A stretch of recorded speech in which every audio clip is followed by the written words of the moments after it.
направя. Айде, Мики, можеш да... Може да отворя ремонтията. Само ще да почне. Моя мозък е нуклеарен реактор. Jeste. Всичките процеси на фузия и физия се активират моментално. Съгласно моя свет сега и аз правам най-енергични напори да ги активирам всички мои мозъчни и интелектуални потенциали. И крайна цел ми е моят интелект да дойде до израз, за да я активирам съвестта е гражданите. Те са крайна цел да се променят тази съвест и да почнат да мислят с високо духовно поле. Како те ли? Сакам да знаят всички граждани на община Щип, мои драги съграждани щипяни, колко ме вие сакате, сам я Бог знае. Да, И аз всичките вас сакам, али не ви никой възвраща с истинска любов. Да, и да знаеш. Все Божите ангели. Jeste. Сакам да изпратям един апел до представничките от по-днешния пол, до всички женски двойки,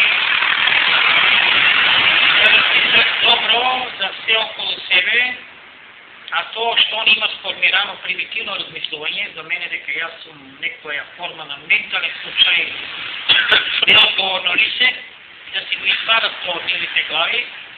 На всички женски ovaj град можем да кажем дека аз имам интелигенция за всички машки ще познавам. И покрай се имаше един пример от вчера, ке прецизирам. Случайно одам на едно далечно место тамо и специално една обична генетска грешка на природа. Едно мутало и чудало болгато дечко и цяло време ми презентира високо поле на примитивизъм, защото ще беше съжалствен, защото ще скъп автомобил, защото ще има злато на него и най-малко... Акъл. Най-малко 13, овал броят 5 от 13 кредитни картички. Не е важно, ще така не има. За мен не лично кой е обичен примитивен.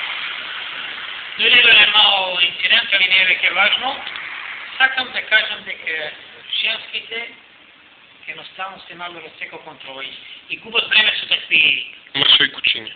С такви... мутирани.